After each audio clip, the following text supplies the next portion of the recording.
Ah, my friends, shrouded in the perpetual twilight of existence, I see you gathered here, drawn not by the promise of sunlit solace, but by the relentless, hypnotic allure of the shadow. Tonight, we shall not speak of the conventional Taruza rattling chain, the premature burial, the chilling whisper in the desolate corridor. No! Tonight, we shall focus upon a horror far more insidious, one that often wears the most deceptively radiant mask. I ask you now, with the chilling candor of one who has gazed too long into the mirrors of the soul, what if the deepest, most terrifying abyss a man can encounter is not the void of utter malice, but the saccharine depth of profound, unquestioning kindness? We are tugged from the cradle to the charnel house to revere the benign gesture, the altruistic sacrifice. We elevate kindness into a spiritual monolith, a flawless diamond of human aspiration. But I, who dwell eternally in the crypts of psychological motive, propose a far more disquieting reality. Kindness, in its most aggressive and demanding form, is merely the exquisitely veiled instrument of self-preservation and the most subtle form of control. It is the elaborate, silken drapery placed over the putrid, gnawing vermin of human need. Observe the benefactors of the world, those whose hands are eternally outstretched, whose voices drip with the honeyed syrup of empathy. Look closely, past the pallid glow of their manufactured virtue. What do you find residing there? Fear. Fear, an immense, structural terror of facing the stark, unadorned horror of the self. We commit acts of perceived goodness, not for the recipient, but to desperately silence the frantic, scratching claw of guilt or, perhaps worse, the screaming void of meaninglessness within our own chests. Kindness, when scrutinized through the lens of pure, unsentimental analysis, becomes a transaction, a desperate plea for recognition. See me, the soul cries out, trembling, see my light, lest you perceive the vast, howling darkness I truly contain. Consider the profound hypocrisy of the giver. Is the gift truly free, or is it merely the down payment on the recipient's eternal psychological debt? The kindness that hides an abyss is the act performed with such ostentatious purity that it annihilates the recipient's ability to refuse, to fail, or even to exist outside the orbit of the giver's expectation. It forces the grateful tear, the eternal dependency. It is a psychological imprisonment achieved not through chains, but through the exquisitely heavy burden of obligation. This is the unsettling terrain we must traverse tonight. We are descending into the very foundation of moral philosophy, attempting to decipher whether human goodness is a celestial gift or a cunning, evolutionary mechanism designed to manage our own overwhelming anxieties. Prepare your minds for this descent, for the truths we uncover will not be comforting. They will sting with the bitter frost of absolute honesty. We seek the shadow in the sanctuary, the corruption in the cathedral of the soul, and we must do so without blinking, without the comforting delusion of conventional morality. For the abyss often looks back, and sometimes it smiles with disconcerting benevolence. The descent must now become steeper, the pressure on the spirit more intense, as we navigate the treacherous currents of motivation, much like the bewildered mariner caught in the dreadful spin of the maelstrom. Having established the terrifying premise that kindness can mask an void, we must now rigorously dissect the anatomy of the supposedly benevolent soul. The kind giver, in his most extreme and perhaps most dangerous form, is often plagued by a profound deficiency, the inability to truly accept the autonomous existence of others. This is not malice. It is a profound, almost tragic psychological flaw born from an unbearable internal fragility. The world, for this individual, is too chaotic, too indifferent, too prone to the finality of decay and loss. To cope with this intolerable reality, the kind giver seeks to construct a meticulously controlled miniature universe, where his influence is paramount, where the threads of fate are managed by his own soft hands. His acts of charity, his unsolicited advice, his persistent availability, these are not gestures of pure outflowing love. They are the intricate, invisible architecture of a refuge.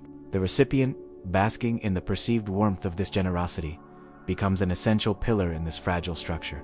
Should the recipient assert independence, fail to display the expected gratitude, or, heaven forbid, thrive outside the parameters defined by the giver, the entire edifice of the giver's self-worth threatens to collapse. This, my friends, is why the rejection of aggressive kindness often provokes a reaction disproportionate to the offense of wounded fury, a chilling retreat into martyrdom, or a sudden, dramatic withdrawal of affection. The kindness was not a gift. It was a mortgage on the giver's sanity. Let us explore the lexicon of this benign control. It is often wrapped in the rhetoric of sacrifice. I did this for you. If only you would accept my help. The key word is the possessive pronoun. My. The giver needs the recipient's distress. Distress justifies the intervention. Intervention validates the giver's existence. In a world where meaning is elusive and life often seems a cruel, cosmic jest, the ability to alleviate suffering even, manufactured or prolonged suffering efforts, a temporary, intoxicating sense of divine purpose. The recipient's pain is the giver's Eucharist, the momentary sustenance that staves off the inevitable, gnawing terror of one's own insignificance. Consider the widow who dedicates her entire life to the perpetual mourning and management of her children, refusing to allow them the necessary, painful process of independent maturation. Her kindness is suffocating. It is an exquisite tomb. She is not preserving their happiness. She is ensuring her continued, vital role in their narrative. Her sacrifice is a psychological shackle, binding them to her emotional needs, forbidding them the healthy, necessary cruelty of separation. The children, burdened by this mountainous, unrelenting benevolence, carry a heavier cross than any overt cruelty could impose. For overt cruelty can be fought. Aggressive kindness demands kneeling and tearful thanks. This relentless demand for gratitude is the most telling symptom of the hidden abyss. Gratitude, in this context, is not a polite acknowledgement. It is the vital, spiritual oxygen the giver must inhale to sustain the illusion of his own inherent goodness. If the gratitude ceases, if the recipient simply walks away whole and the giver is left facing the terrifying silence within, the echo chamber of their own unresolved fears. They must then seek new dependencies, new souls to wrap in their silken, suffocating webs of unsolicited assistance, all to avoid that single, petrifying moment of genuine introspection. This is the profound, melancholic truth.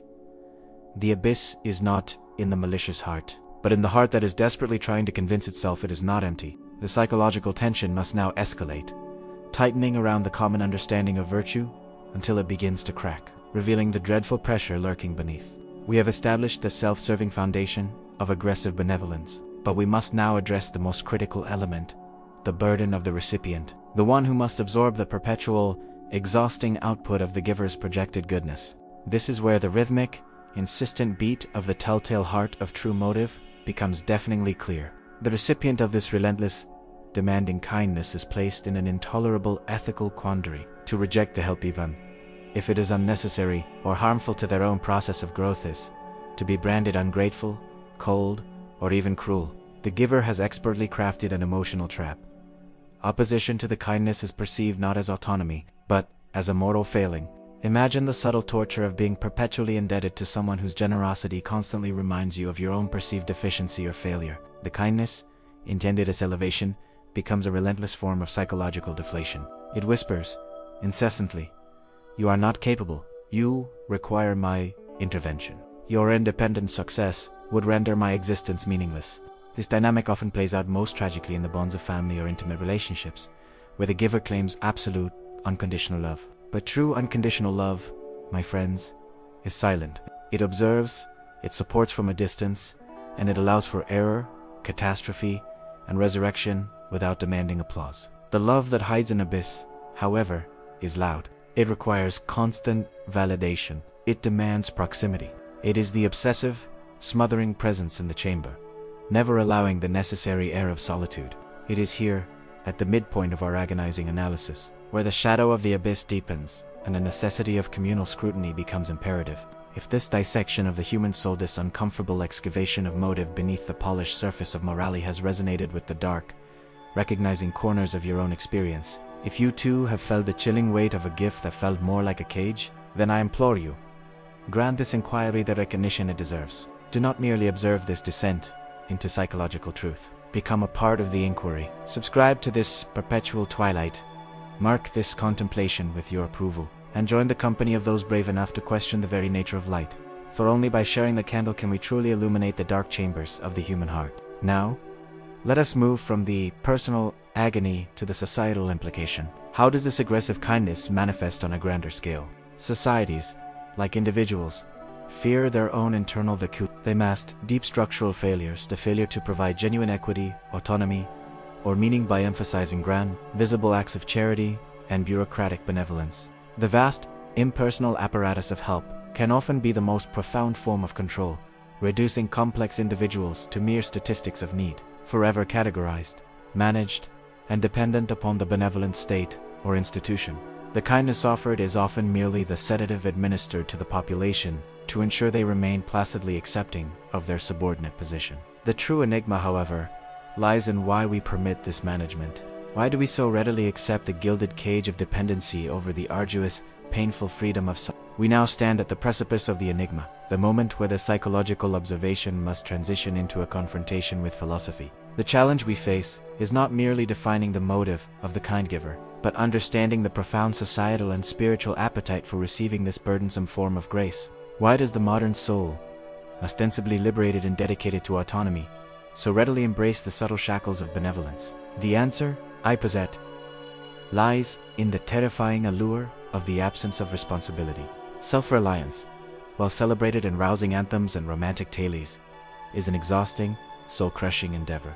To stand truly alone is to bear the full, crushing weight of every decision, every failure, and every inevitable sorrow. It is to accept that the universe is indifferent, and that success or ruin hinges entirely upon one's own precarious efforts. This truth, the burden of absolute freedom, is often too heavy for the mortal frame to bear without flinching. Enter the aggressive kindness, the pervasive safety net of the benevolent system, or the smothering individual. When you are cared for, when your needs or perceived needs are constantly met, even if condescendingly, a dreadful sense of comfort sets in. You relinquish the terrifying necessity of self. If you fail, it is not entirely your fault. The system failed you. The giver didn't anticipate enough. The external force was insufficient. Responsibility is subtly transferred from the self to the source of the kindness. This psychological transaction is the true enigma of the abyss. We trade the dignity of risk for the comfort of dependency. This concept is profoundly corrosive. True growth, the magnificent, terrifying blossoming of the soul, requires friction, error, and the bitter taste of consequence. The kindness that hides in abyss, by contrast, seeks to sanitize life, to buffer the recipient from all necessary pain. But pain, much like the shadow, is essential for defining the light.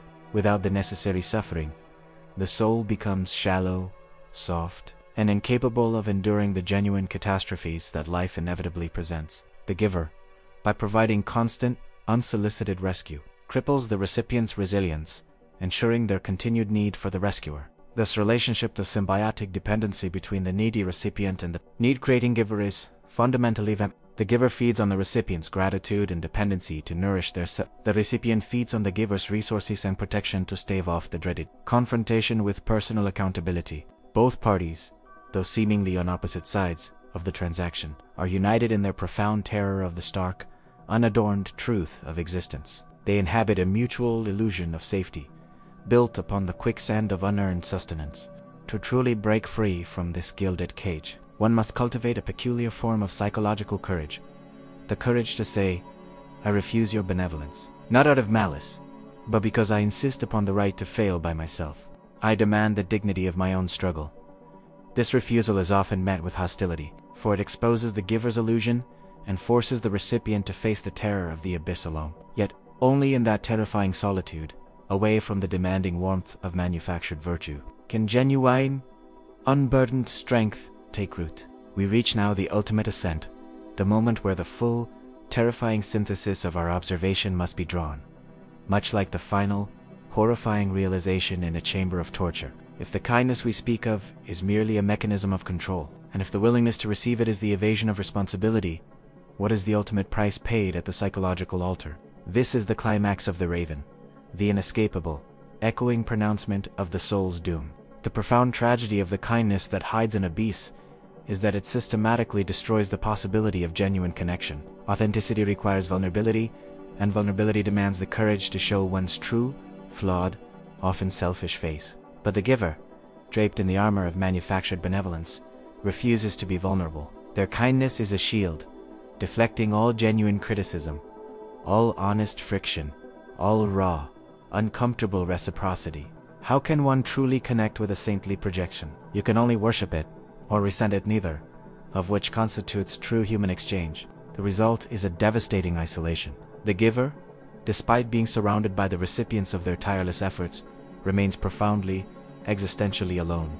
They are adored for their function, but not for their self. They are trapped inside the role they created, eternally performing the script of the benevolent savior. They dared not drop the mask, for the true self the fearful, needy, flawed core is too horrifying to reveal. The silence of the abyss is their constant companion, interrupted only by the desperate sound of their own charitable noise. Conversely, the recipient, suffocated by unending obligation, learns to wear a mask of gratitude. They must perpetually perform thankfulness, even when the kindness feels oppressive, thereby obscuring their true feelings of resentment, independence, or weariness. This enforced emotional dishonesty poisons their relationship, transforming intimacy into an elaborate theatrical performance designed solely to sustain the giver's illusion. Both parties are locked in a mutual masquerade, unable to reach across the gulf of projected roles to touch the genuine, flawed humanity on the other side. This is the ultimate corruption. Kindness, intended as a bridge between souls, becomes the instrument of their final, separate confinement. It is a profound, subtle aurora, far more agonizing than open hatred. For hatred at least defines the lines of battle clearly.